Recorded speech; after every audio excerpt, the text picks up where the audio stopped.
they truly think Americans are dumb. And not only do they think Americans are so dumb that they can't distinguish between what's disinformation or what's not, and that they need to be fed this, partisan agenda, but they also think that Americans are so dumb that they wouldn't notice these practices going on beneath the surface. They truly thought they were going to come in and get people kicked offline and have them shadow banned for talking about vaccines and have them downvoted for talking about the lab leak theory. And they would do this to mass amounts of people who somehow just wouldn't notice.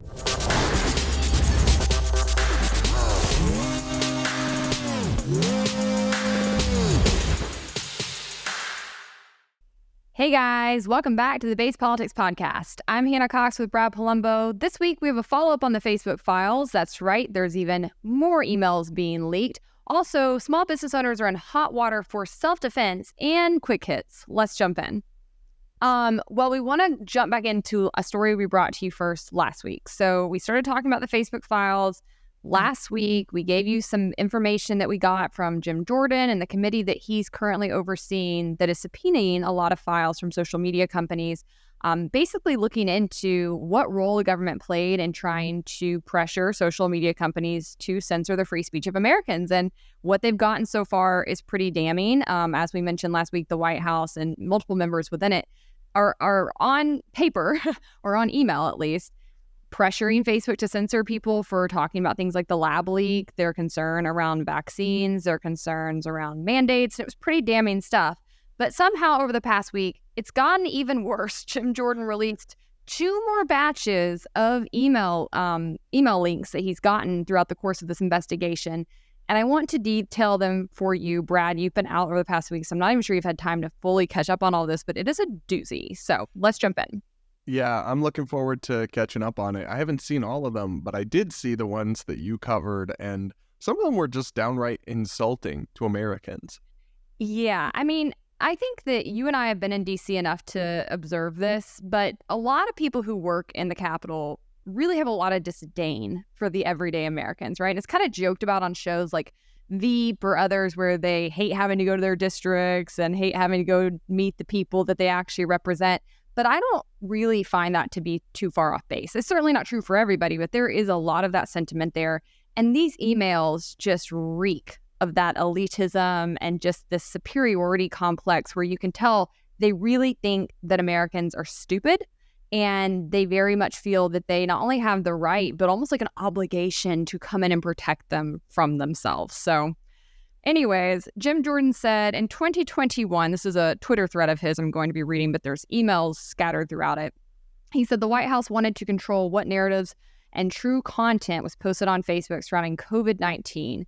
President Biden went so far as to say that Facebook was, quote, quote, killing people for allowing certain statements to be published on the site.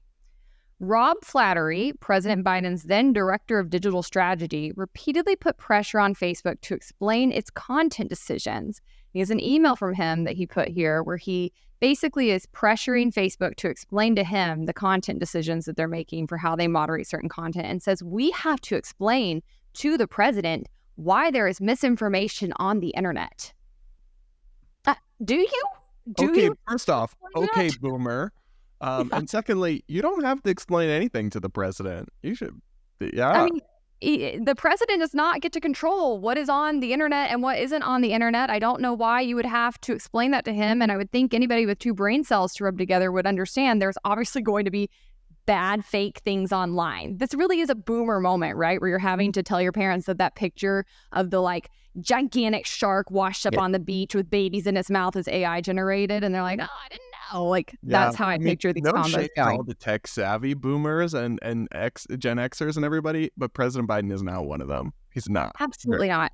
I also don't really buy the idea that you're having these deep conversations with Joe Biden about the content moderation practices of Facebook. Whoosh! The man doesn't know where he is. He's talking to the curtains. You really have to explain this to them.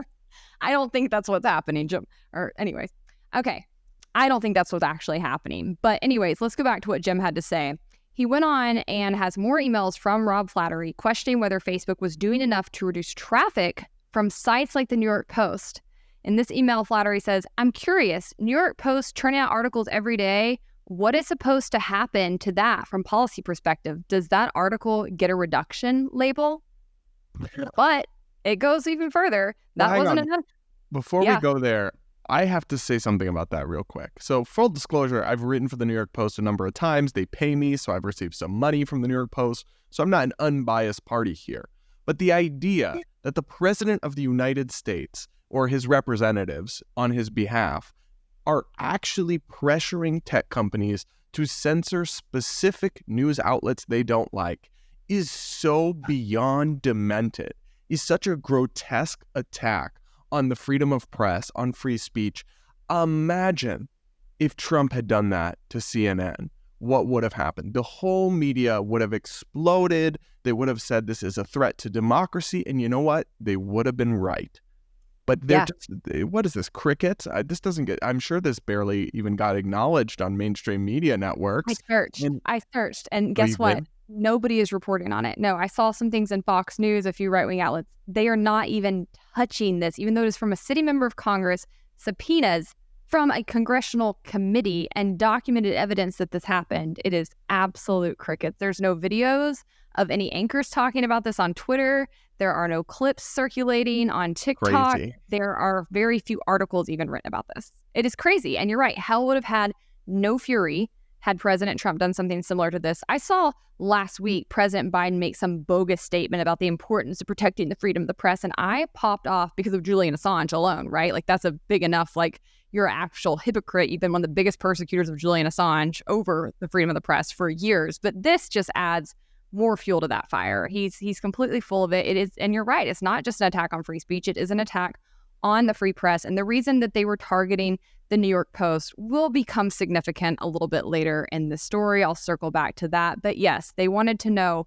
what was being done, not only to limit one or two stories from the New York Post, but they wanted them downgraded entirely, right? They wanted their entire reach zapped.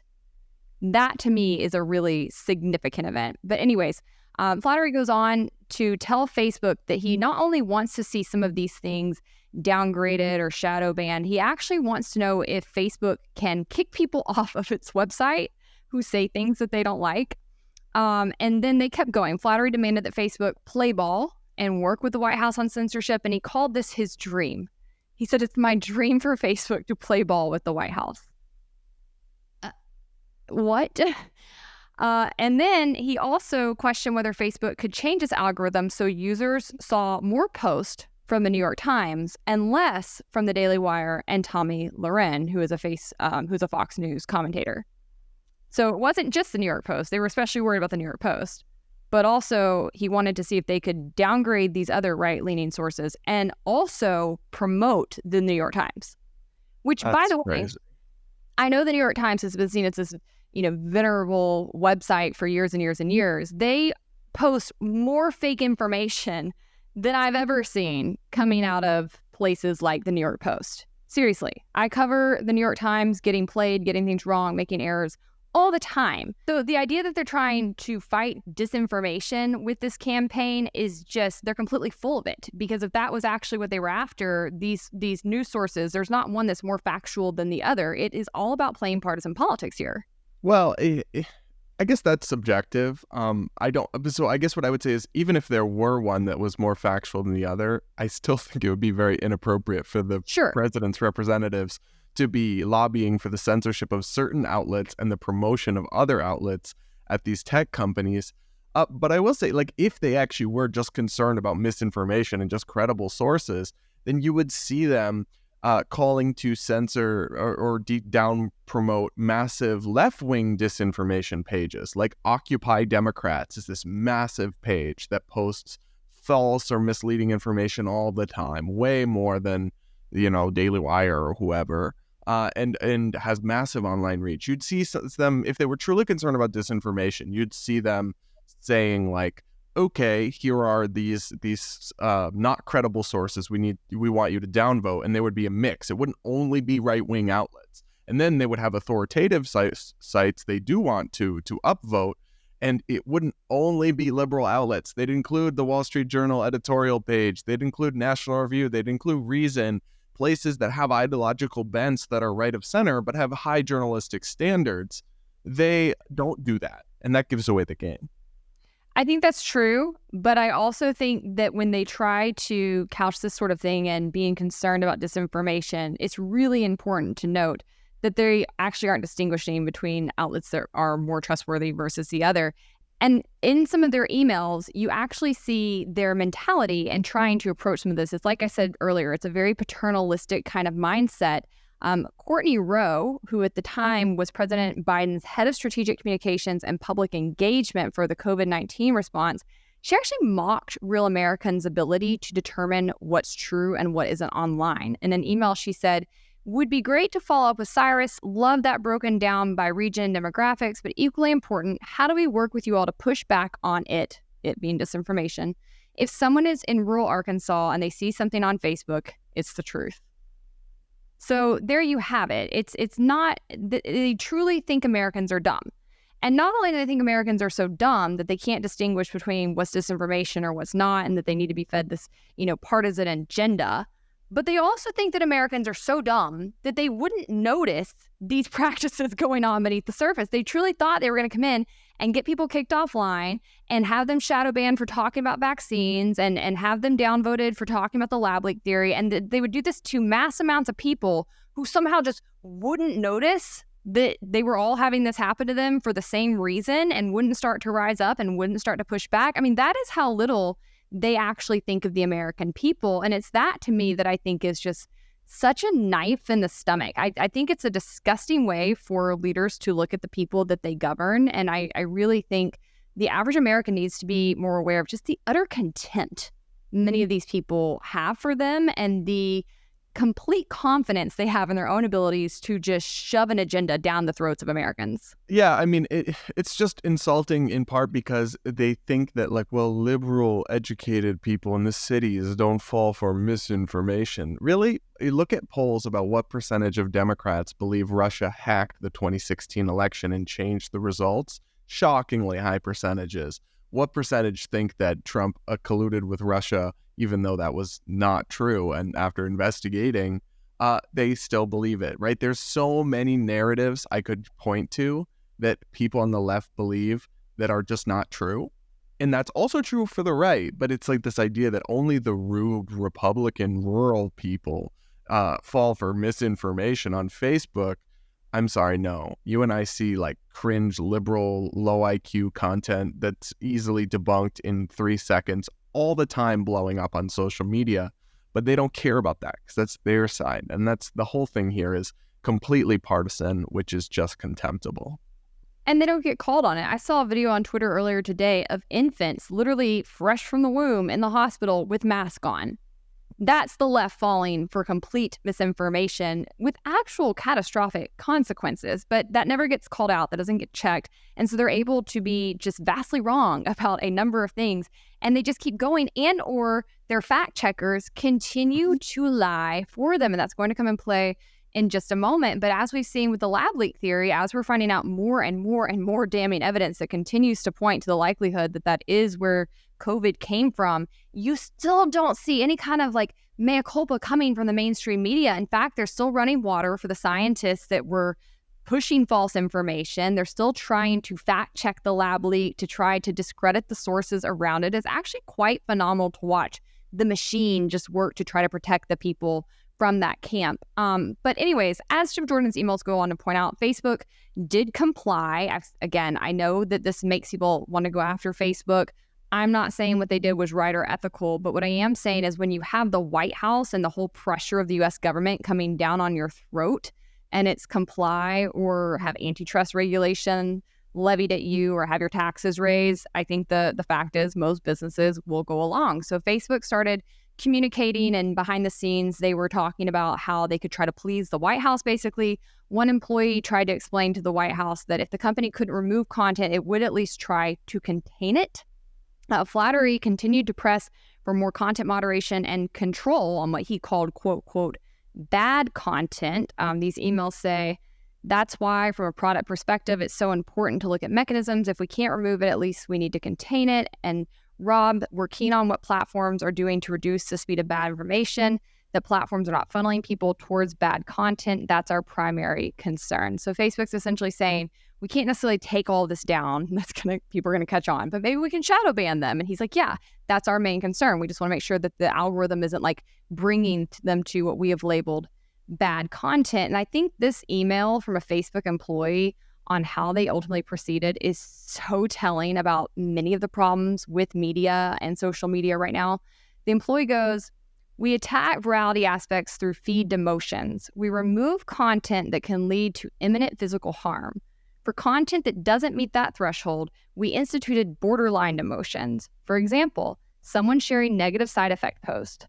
Similarly, posts questioning whether you should get a vaccine under a mandate, whether it's government overreach, we demote those. That's not false information, but it leads to a vaccine negative environment. When it comes to looking at COVID misinformation, it's a different approach. What we normally do is just remove or leave it to fact checkers. That's how we introduced a middle ground. Which, I mean, we know it, right? Like, there's been study after study showing that the fact checkers are extremely left-wing biased, that they are absolutely not to be trusted, that they regularly mischeck and fact check different posts. And I mean, we knew that that was something they were using to sort of control the flow of information, right? If you fact check something, a lot of people will see the post and then disregard whatever it says or disregard the content in it simply because Facebook flagged it with a fact check, even though the fact checkers were often just working basically for the US government to demote information they didn't like. Yeah, well, there's that aspect of it. Then there's also the aspect of it where in these emails, they're openly admitting they're throttling true content. Yeah. Or content that is not false. So, for example, recounting a vaccine side effect or arguing that a government mandate is overreach. Those aren't misinformation. Those are true, or those are opinions. And they're saying we're still throttling those because we have an agenda. And that's whether that's coming from the White House or just from within Facebook, that is totally anathema to the spirit of what Facebook is supposed to be, a platform where people share the content that they are passionate about and interested in, and it surfaces the things they want to see, not what Facebook thinks the good content is, right? That's not how these platforms were ever supposed to work, but there's an element of intellectual hubris here, right? That they know better than the little dumb people, and they have to control what true information they can handle because they know better, and I find that really repulsive. I do find it really repulsive, but if this were actually a private company making those decisions, I would just write them off and say, this is a left-wing company, they're not to be trusted, and probably keep it moving and not use them anymore. When you have the White House coming in and trying to block the spread of true information, of true concerns people had with vaccine side effects, of actual proof that they were vastly overreaching constitutionally with their mandates, which is why they lost on that front. That, to me, is one of the biggest attacks on a democracy, which they run around claiming to care about and love, that I can imagine. That's a true attack on public health, because in order to actually protect public health, people need to be able to get actual, factual, trustworthy information in real time and to exchange that. And so it's interesting to me that these people who claim to care about those things so much are actually the biggest enemies of them behind the scenes. All right, well, speaking of enemies behind the scenes, we have to move on to round 4 of the leak. So that concludes round 3. The next batch of emails came out yesterday. We're filming on Tuesday, so it was Monday. And basically, they get into the FBI's role in all of this. You guys know my love of the FBI. Not really, I hate their guts. So Jim Jordan says that the Facebook files part 4 are about the FBI lying about meeting with big tech regarding New York Post Hunter Biden laptop story. I told you the New York Post was significant for a reason, and it's because that was the outlet that originally broke the Hunter laptop story and then was essentially censored for that story across both Facebook and Twitter, it now seems. Oh, and just to remind folks, the laptop story had evidence of Hunter Biden's corruption, introducing the then Vice President Joe Biden to a top executive at a Ukrainian energy firm. Less than a year before, Joe Biden pressured government officials to fire a prosecutor who was investigating the company. It was all this like Ukraine corruption allegations. It had pretty damning stuff about that on it. And when the New York Post first reported, everyone claimed it was Russian disinformation. Turns out it's since been verified. But now we're learning about how much of that behind the scenes the FBI had the whole time, knew that the laptop was real, but that's not exactly what they told the companies. Right, because basically Hunter had left this laptop with a repairman, and then he never picked it up. And then it basically gets into the hands of the New York Post, to my understanding, correct? Yeah. Somehow Giuliani is involved. I don't know really how. I don't know what the whole chain of command was, but the lie was that this was a conspiracy theory, that the laptop was made up, it was never Hunter's, and basically it spread, right? It worked for some time. That shut the whole story down. Twitter banned the story completely. You couldn't share it. Facebook massively throttled it. It was one of the most sent. Now, it had a bit of a Streisand effect, to be honest, so people saw all about it on Fox or on different websites, but the social media companies censored that story like I've never seen before. Yeah, it was really bad. And according to Jim Jordan, internal Facebook documents reveal that an FBI special agent made false statements and testimony about the FBI's role in the suppression of the Hunter Biden laptop story. And this is his thread on that. So he says FBI Special Agent Elvis Chan is the main conduit between the FBI's Foreign Influence Task Force and Big Tech. Agent Chan was in the meeting between the FBI and Facebook on October 14th, 2020, the day the New York Post published his story on the Hunter Biden laptop. Laura Dimlow is the current section chief of the Foreign Influence Task Force. On October 14th, when Facebook asked if the laptop was real, she responded, "No comment," even though the FBI had the laptop and knew it was real. In July, the Judiciary, GOP, and Weaponization, GOP, which are the two committees that are looking into these matters, they interviewed Laura Dimlow. He said her testimony was shocking, revealing that the FBI deliberately withheld critical information from social media companies about Hunter Biden's laptop the day the New York Post story broke. In her interviews, we learned for the first time that the FBI met with Twitter on October 14th before meeting with Facebook the same day. When Twitter asked if the laptop was real, an FBI agent said yes. But a second FBI agent, who was a lawyer, jumped in, cut him off, and said no further comment. And he actually posts the transcript if you want to go read that, of that exchange. He says it gets even better. Dimlow revealed that the FBI then had emergency internal deliberations to decide how to answer that same question going forward. Someone at the FBI refuses to say who, ordered that the FBI would say no comment going forward, even though they had the laptop. Later that same day, October 14th, Facebook met with the FBI, including Chan and Dimlow. Facebook asked the same question, is the laptop real? Now having a story straight, the FBI responded, no comment. Did Dimlow know that the FBI had the laptop and it was real? Yes. Did other key members of the FBI's Foreign Influence Task Force know? Yes. The FBI knew the laptop was real and yet decided it would say, no comment. We know what happened next. Twitter and Facebook censored the New York Post story. The Biden campaign secretly set in motion the events that led to the 51 former intel officials discrediting the story as Russian disinformation. And so just weeks before the 2020 election, most Americans either did not hear about the story or were misled to believe that it was the product of Russian disinformation. And then he goes on to document how Agent Chan basically lied to them about his involvement in these meetings. There's tons more documentation if you want to dig into it. But essentially, the FBI played a major role in censoring this story, attacking the free press, and actually spreading disinformation.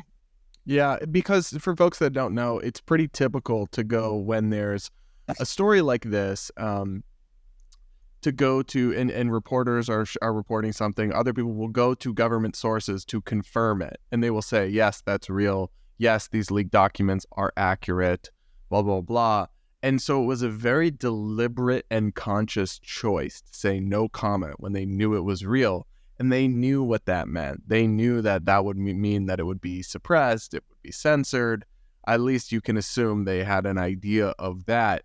So I don't know why. I don't know why they would do that, to be honest, other than the FBI rank and file wanting Trump to lose in 2020. But this was always going to come out, I guess. I don't actually think the Hunter Biden story itself, I feel like they made it into a way bigger thing than it would have otherwise been by going to such amazing lengths to censor it. I really don't agree with the Republicans and conservatives who say that story would have changed everything. I really don't.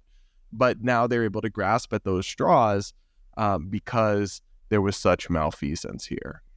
I mean, these kinds of actions absolutely back up Trump's complaint that he's been a target of the deep state. And I do believe that there are many rogue agencies in DC where you have bureaucrats that are entrenched, they are baked into power, they're not term limited, they don't have anybody holding them accountable. They often are operating beneath the surface. There's no real spotlight on them. So one, I do think many of them do have partisan agendas, and I do think that you will see some of that come out in the work that they do. But two, I think they absolutely believed they would be able to suppress this story. And I think they had a number of mechanisms at their disposal that they planned to do it, not only lying and trying to get this kind of story censored and labeled as a conspiracy theory, but not shortly after Biden was elected, he started pushing to have a disinformation board implemented so that they could permanently try to check these kinds of stories and keep them out of people's feeds. So I think that the age of information and social media and the market are, thank God, working to undermine these kinds of efforts that have likely been going on in our government for decades and decades and decades. And we just now have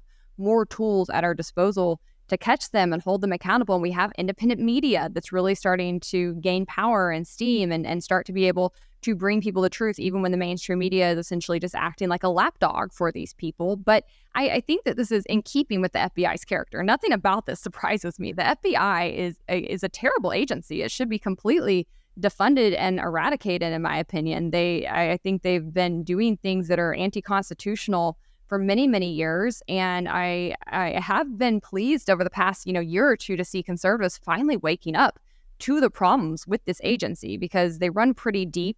But the sad thing here is while people are becoming more aware of the problems with the FBI, I have every confidence that nothing will happen to these people who were complicit in doing this. And I think that's the most frustrating part of it all. Again, Jim Jordan, Rand Paul, there are some people who I think are really rising up to try to check the government bureaucrats who are responsible for censorship versus going after the free market, going after tech companies. And that's encouraging to see.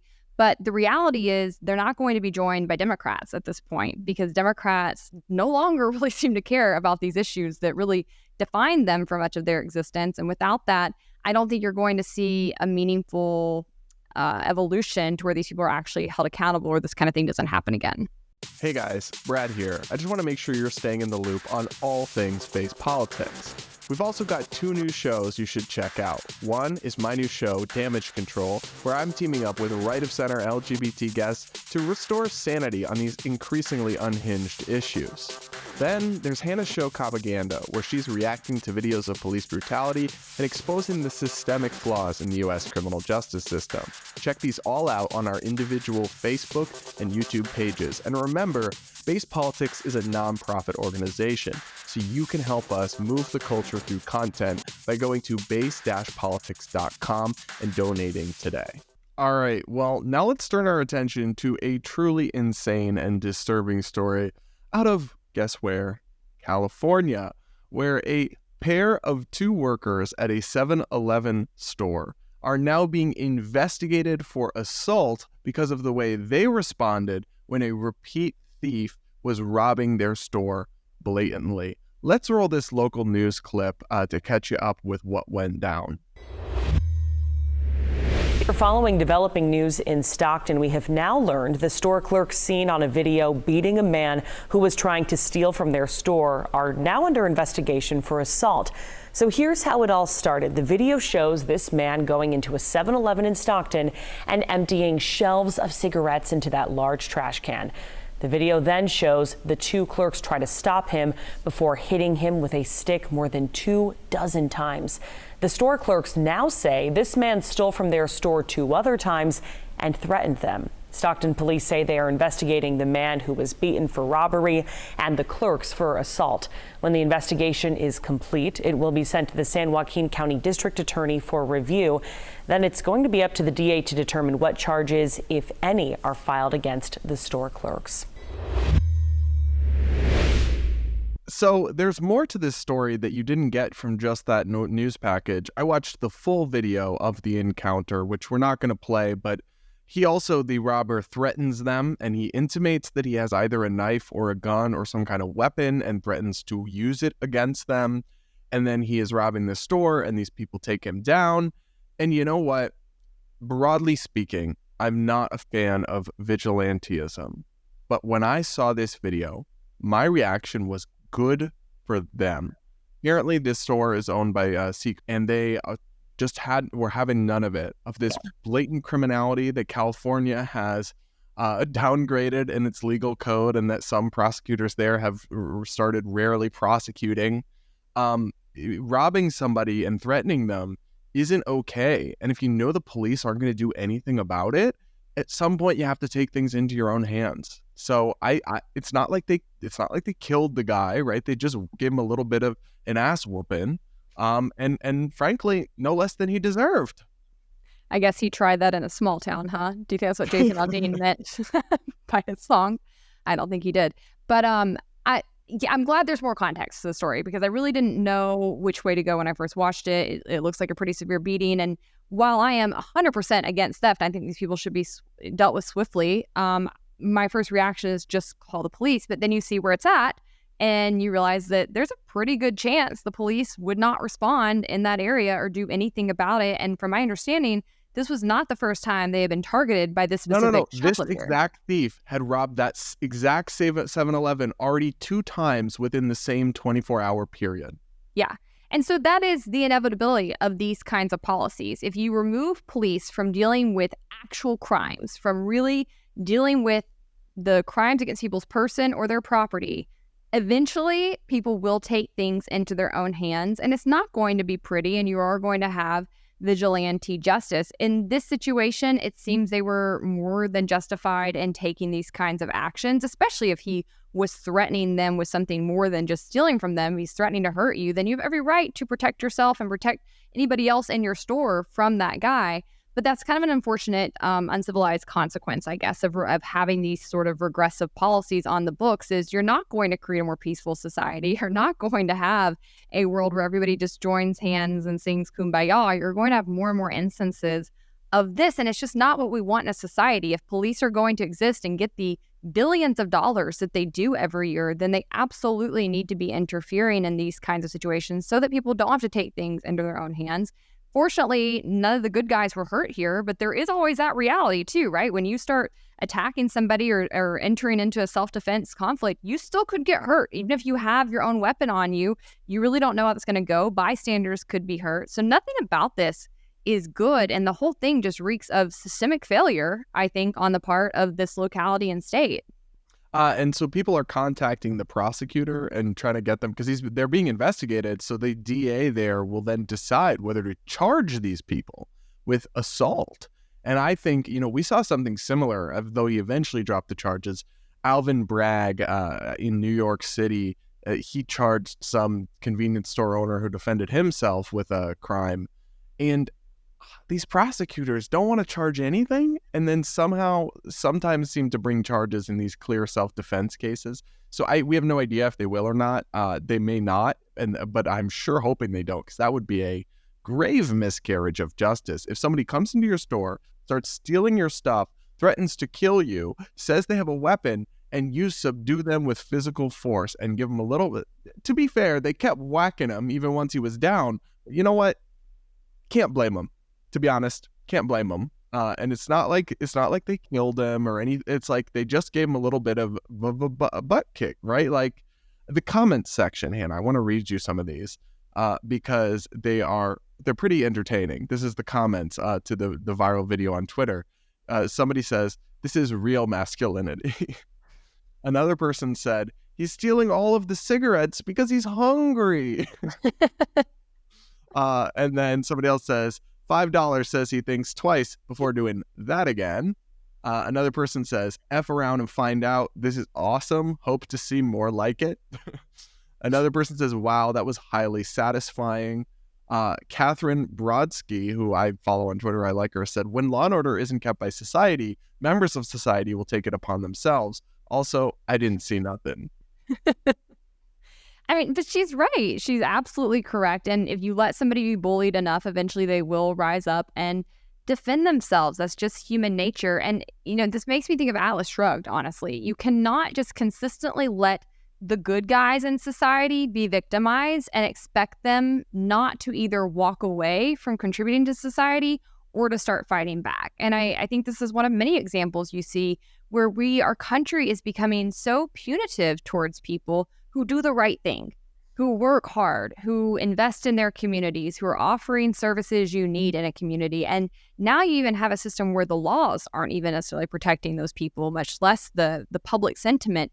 That is a recipe for disaster. It is a complete boneheaded path to go down, and it would spell disaster for our country if we keep leaning into this. And the point of the states was always so that you would have these labs where we could sort of investigate what various people were trying, what worked and what didn't. And when it comes to California, I mean, they've just been a bucket list of things that do not work and should not be implemented and should never spread anywhere else. And it is frustrating to me that you don't see more people looking at things like that, about really just comparing sort of red state policy, blue state policies, red economics, blue economics, and seeing who fares better and getting a clue. Instead, they just keep doubling down on some of this and often spreading it to other blue cities. And I can't imagine seeing this sort of thing go down and continuing to think you're on the right pathway.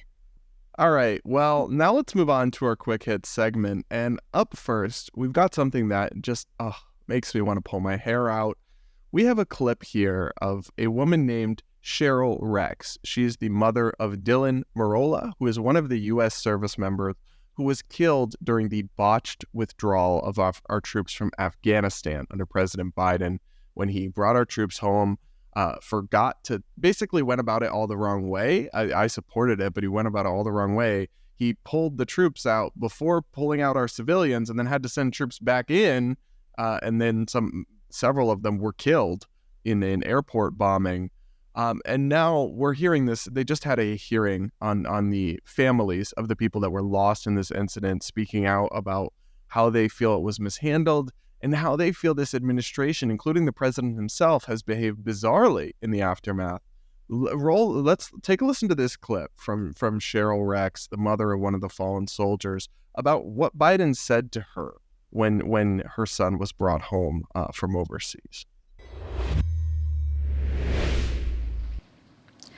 When Joe Biden, our elected president, entered the room, when he approached me, his words to me were, my wife Jill and I know how you feel. We lost our son as well and brought him home in a flag-draped coffin. My heart started beating faster, and I started shaking, knowing that their son died from cancer and they were able to be by his side. Also wondering how someone could honestly be so heartless to say he knew how I felt a little over 24 hours and learning of my son's death. After this encounter, I have never had any personal correspondence, nor has my son been honored or his name spoken by this commander-in-chief or his administration on what I feel is because of their failures and poor planning to exit our troops from Afghanistan. So, for context here, President Biden has repeatedly falsely claimed that his son, Beau Biden, lost his life in Iraq. That's a direct quote. What actually happened, and of course his son dying is tragic, but his son died of brain cancer in 2015, more than 5 years after he returned from a year serving in Iraq. This is from Daniel Dale, CNN's fact checker. And Beau Biden actually came back and served as the Attorney General of Delaware for these 5 years, and then died of brain cancer in the hospital with his loved ones, presumably. And then that has since been possibly attributed to the burn pits that he was exposed to in Iraq, although no one's sure of that connection. It's possible that cancer happened because of what he was exposed to in Iraq. And of course, that's terrible, right? We've had legislation addressing this. The burn pits is a very real issue. But for Biden to repeatedly falsely state that his son died, basically claim or suggest that his son died at war, when reality is not that, let alone to a victim or to one of the victims of his botched withdrawal, whose son literally died in Iraq. I hate to say this, but because of Biden's bad judgment, it's the kind of thing where I actually have started to believe that dementia would be the best possible explanation, like the most favorable explanation for Biden. Because if he actually looked a grieving mother of a fallen veteran in the eyes and lied and made it about him and then lied about what happened to his son, then he is just astonishingly vile. I think it's the latter, because Biden has a long track record of being a overt liar throughout his life. I mean, he's been in D.C. longer than I've been alive. This guy is on camera telling multiple whoppers over the years. I feel like he's known for being a dishonest person. And I think plagiarism. He had plagiarism scandal. Plagiarism. Yeah, exactly. Like I think giving dementia credit for this is too kind. I think he probably does have dementia right now. Like he certainly seems to be losing his capacities, even more so. But I think he is a dishonest person through and through. I think he's a thoroughly selfish person. I think he's like the stereotypical politician that is truly just in it for himself and will say anything and thinks he's like a wine and diner and wheeler dealer, and he's actually just very seedy and creepy and weird. I mean, this is a weird thing to lie about. It is easily documented how your son died. You have been a public figure throughout the entirety of that time period. There is no question that he did not come home with a flag draped over his coffin, which is what he apparently said to this woman. That is a crazy thing to lie about. It is crass. And I do think it was probably said in an effort to undermine the reality of what he had done and to try to make him more sympathetic to her, because he has blood on his hands for how he handled this. And I, too, was extremely supportive of getting out of Afghanistan.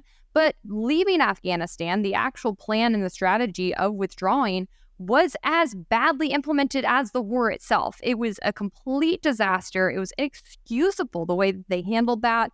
Anybody should have been able to predict the missteps that were taken during that whole plan.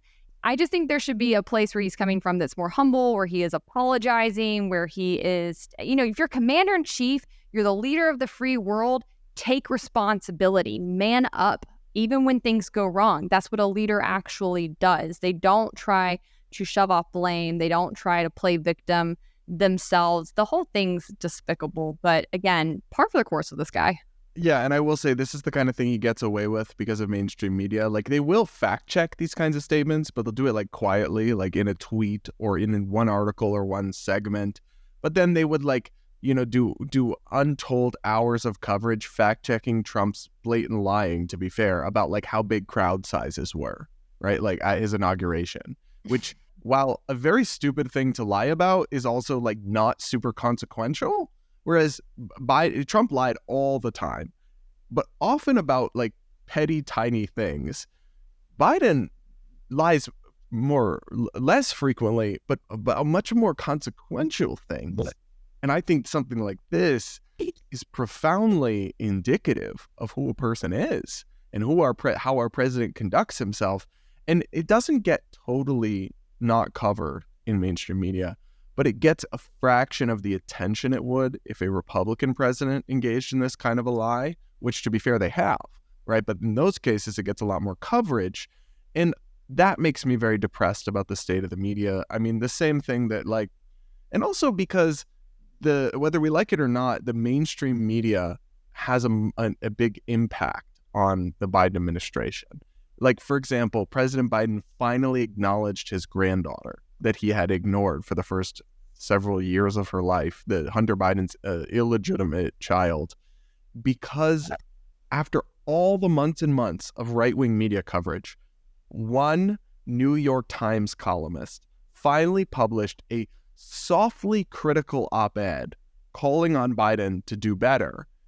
And he, within a couple of weeks, changed his tack on that. And so it's like, we do need the mainstream media to actually do basic journalistic due diligence, because unfortunately, Democrat politicians they just tune out Fox News, right? They just tune out. They certainly don't care what base politics has to say about them. And so it is, to me, this kind of story is a indictment of the media more than anything else. So yeah, look, the whole story, it's just the kind of thing that he never should have been allowed to just repeat this lie, but he's gotten away with it more or less. And I think it's vile. I think it's gross. I think it's unbecoming of the president, but it is what it is. And I just want to make sure our audience knows about this, because they won't see it on CNN or whatever. But I'll leave it there and people can decide for themselves what they think about the president's interesting interpretation of his son's history. But we'll move on to somebody else throwing someone under the bus. In this case, right-wing podcaster and Daily Wire host Candace Owens throwing all women under the bus and blaming them for societal ills in her weird softball interview with Andrew Tate, who we won't get into here, but we've given our thoughts on. Take a listen to what Candace had to say. Hannah, you're going to love this. Oh my God. I'm tired already. Let's roll. We are in a matriarchy, and this is why they accuse me of being an internalized misogynist, because I'm able to think through and acknowledge the flaws of what happens in society when women get power. And if you want to know what happens, look around you. Women fall for emotional arguments the entire time. Show us a commercial, show us. It's so sad. And before they get to the rational aspects of it, they're already invested emotionally. And I think that virtually every societal ill that we are facing today is because of women. And I think the greatest recent example of that is the Bud Light controversy, because, trans people were just playing dress up as women, invaded every women's space, and women said, oh, but I feel bad because it's how he identifies at the inside, without thinking through the fact that you're quite literally disappearing yourselves, right? Absolutely. You're quite literally saying, I will cease existing before I let this grown man who's wearing a wig have a bad feeling. That's insane. That is a patently insane emotional conclusion to come through. Yeah. Then Dylan Mulvaney sipped one beer, and Kid Rock was out there with an AK and Bud Light collapsed because men said absolutely not. And I give that example because women need to realize how backwards it is that it took men to stand up to say something was wrong when it was so obviously patently wrong. Yeah. Nobody cared for years until men stood up to it. So yeah. Completely. So Hannah, climate change, the national debt, the war in Ukraine, everything, it's all women's fault. It's kind of amazing to me, considering women didn't actually have full equality until a couple decades ago, and yet somehow we've managed to just completely wreck everything in society. It doesn't really add up or track for me. Also, oh my gosh, I am so tired of people making this argument that women are more emotional. I don't think anything could be further from the truth. I'm dead serious. I truly think men are far more emotional than women. As somebody who has been speaking out against Andrew Tate and incurring the full melting down of men in his audience for the past couple of weeks, they are some of the most emotional people I have ever come across in my life.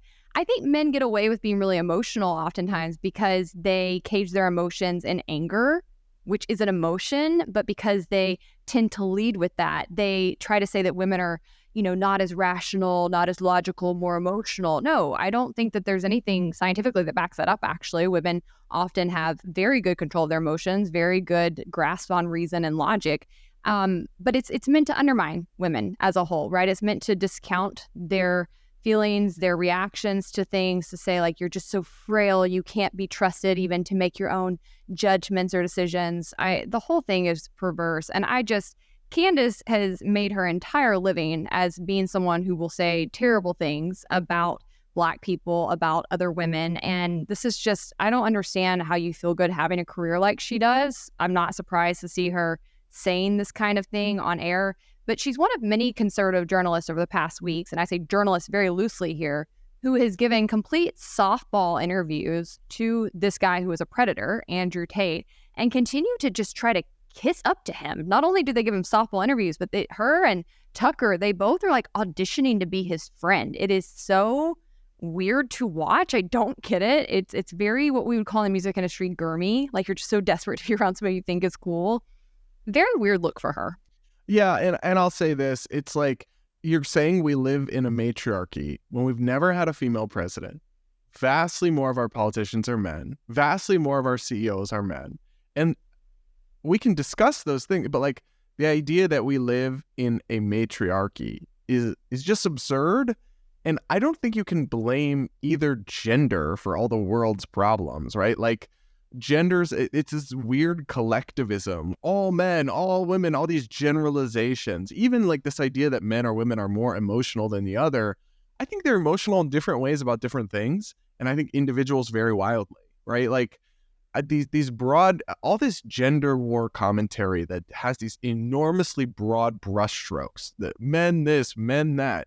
women this, women that. I'm growing very tired of it because it's such a collectivist way to view the world that just is so devoid of individuality and nuance.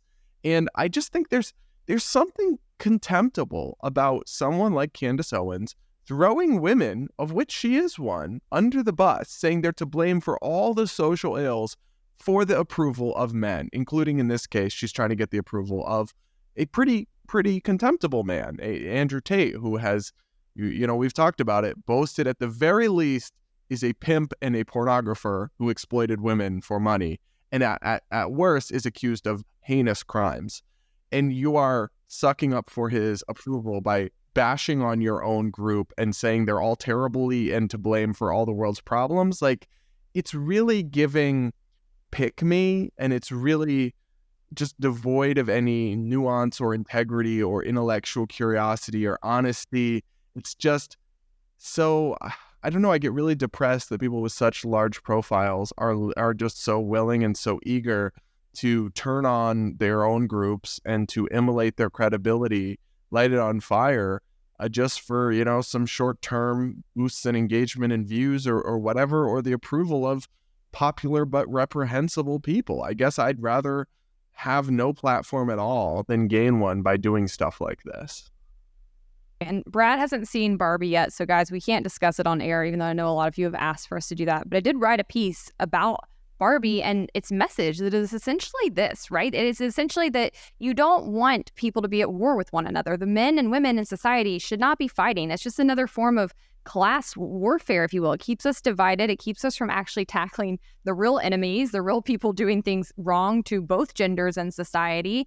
I think that it's really counterproductive. And ultimately, as a woman, I don't want men to lose. I don't want men to be, subjected to women. I just want everybody to thrive and do well. And that's what we should be hoping for.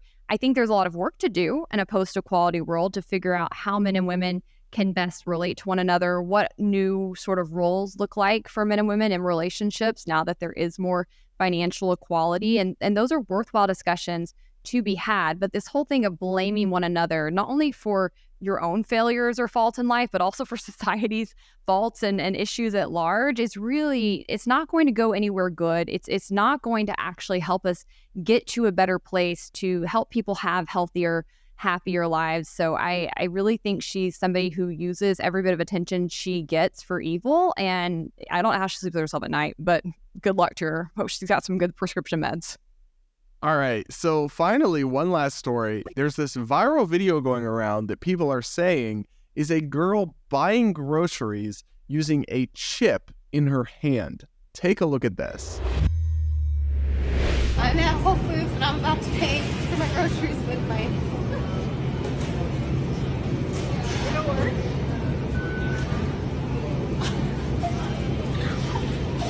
That's the coolest thing ever. Brad, you didn't grow up in evangelical ink, so I don't know what this video does to you, but for me, right out the gate, watching somebody appear to scan their hand with a chip in it in order to pay for something, it screams Mark of the Beast. And I don't know if you even know what that is. I don't. Please tell me. It's Mark of the Beast territory. It's very dangerous. So in Revelation, which is the craziest book in the Bible, it's the last book in the Bible, it predicts the ends of time. There's all kinds of weird stuff in there and nobody quite knows what to make of it. But basically what I got from my childhood is there will be an Antichrist, aka the Beast, and he will have some way of marking people that they have to get in order to participate in commerce. So a lot of people think like a tattoo or a mark on your forehead or a chip in your hand, and basically, unless you get that, you won't be able to participate in commerce. But if you get it, then you're marked by the beast and you're going to hell.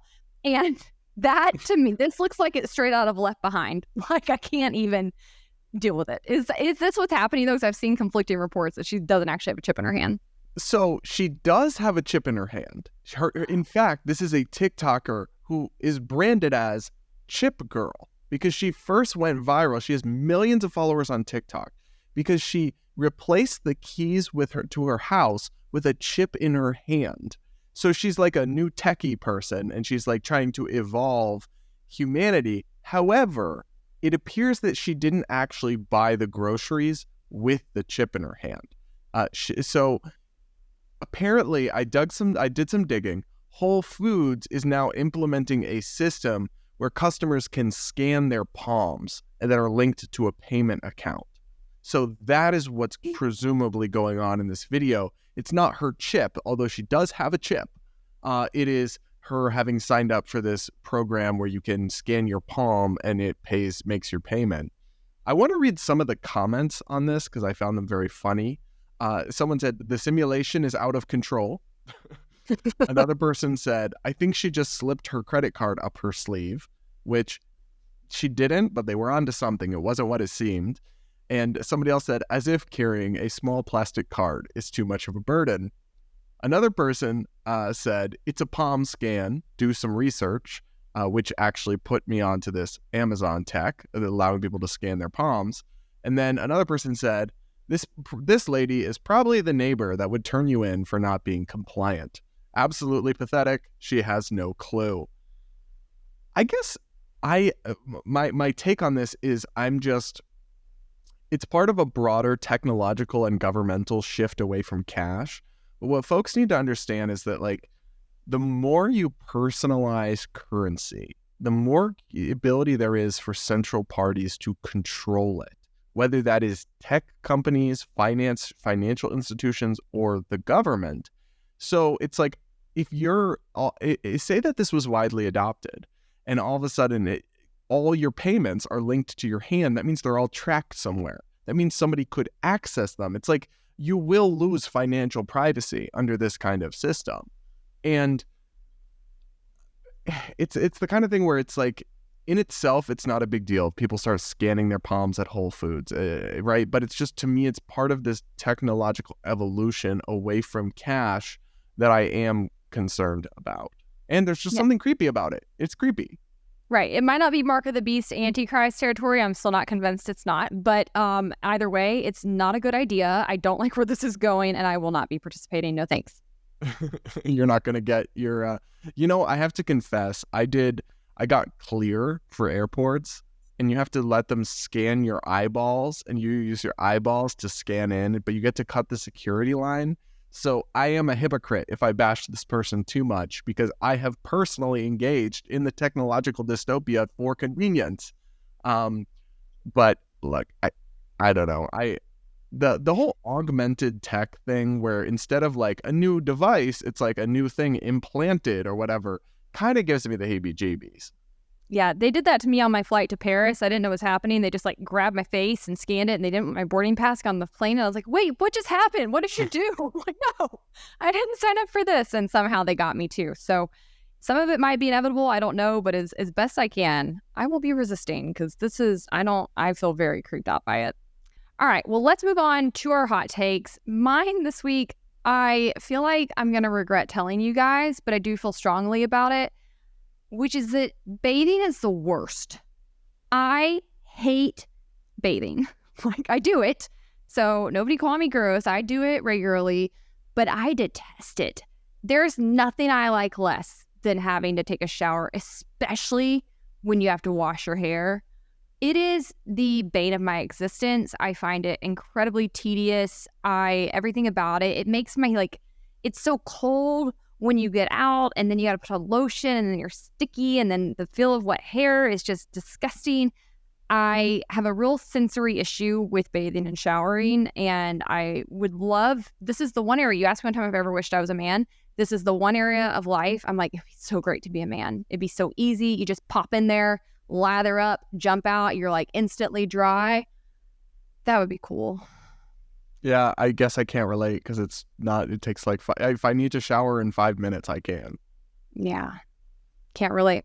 All right, my hot take is that people need to stop being creepy towards influencers and political commentators. And by creepy, I mean stop asking like, when are you going to do OnlyFans? Or can I buy your nudes? Or can I buy feet pics? Or anything to like a it's one thing if you're asking that to like a sex worker, right? But you have the audacity to go up to a journalist or a commentator, slide in their DMs, and just ask them to do porn for you. I think it's so inappropriate and gross, and people do it all the time, and not just to me, but to a lot of people I know get similar requests. Especially gay men will do it because they just are hypersexual sometimes, and it's just like, would you ever go up to a person in real life and say, hey, will you do porn for me? No, that'd be wildly inappropriate, but that's what you think it's okay to do online behind the protection of a screen. Stop being creepy. Brad, nobody has ever done that to me. Because they know it'd be inappropriate, but it's just they feel it differently when it's like a man or a gay man. They assume you have so many fans, like thirst trap fans. I'm serious. Everybody thinks I get sexually harassed more, but no, Brad gets sexually harassed online way more than me. Because it's like against men, sexual harassment is just way less stigmatized, especially in the gay community. It's just like, oh, whatever, they like it, and it's like, no, we actually don't. No thanks. Hard pass still. All right, guys, that's a wrap. Don't ask us for our OnlyFans, but do leave us a comment, leave us a review, and until next week, stay based.